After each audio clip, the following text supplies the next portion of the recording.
resident chef here. My name is Caterina Borsato from Caterina's Cucina e Bar here in Melbourne, Queen Street. We're going to go through this step by step how to make your pasta. That's step by step, not just the paces. We want all the information. All the information you're going to get this time, and also the way, the art of making bread as well, fresh bread at home. Pizza for the kids. Pizza as well. Easy and, food. Yeah, now is a good time. Food. I think it's a good time for everyone to, you know, take a couple of minutes to watch your show and then try to do it again straight away.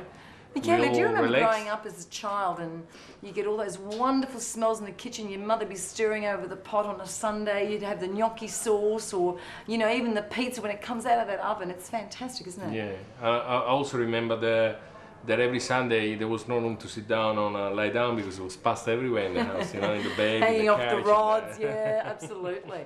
But it is the good time now because the children are on holidays. Hopefully mums and dads are home from work, so it's a time to really get in there and have a little bit of fun with what Michele is going to teach us again, I think. Yes, and I want to make sure that you, all of you are going to practice whatever you're going to see on the show, and you'll be happy. How much practice are we talking about? Because I guess it's taken you how many years, Michele? Now, if they're going to start now, in 20 years, they're going to be fine. All of you are going to be fine and ready to do exactly, you know, what you'll have to tune in for 20 years.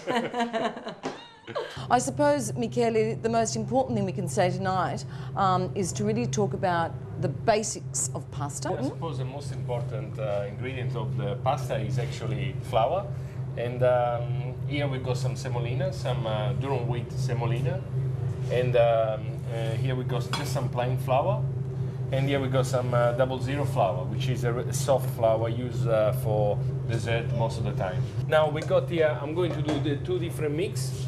We got the one mix with eggs and one with water. Now, usually that's how you put your flour every time you do your pasta. Okay, I'm going to put 2 eggs. Usually it's 1 egg per 100 grams of flour. Now, of course, you have to keep under consideration the eggs. Sometimes you might have bigger eggs or smaller eggs. So pretty much is 1 egg per 100 grams. While Michele is going through the process tonight, of course, the strozzapreti that we're going to do is a pasta from, well, all over Italy, but it is based on durum wheat and water, whereby the tagliatelle and tortellini that we're making tonight are based on the typical dough of flour and eggs. Yeah, so basically that's how we're doing the pasta. We got 1 egg per 100 grams, we got a pinch of salt and a little bit of olive oil. And we also, on the plain one again, we always need a little bit of olive oil. And all we're going to add is water in that one there. Now, little suggestion, when you go and mix the first time the pasta, I like to use this. What happens when the egg goes outside the flour? I suppose that's a problem that we have at home. Yeah, that's when you can use also a stainless steel bowl as well to do the first mix, so that will make it much easier. You have to work with this part of the hand, and work hard.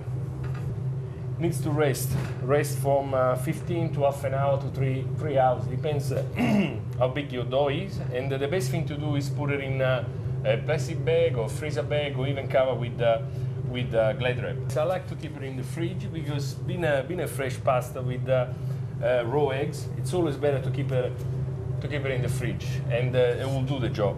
Now with water, the dough with water, of course, it's going to be a little bit more hard to do.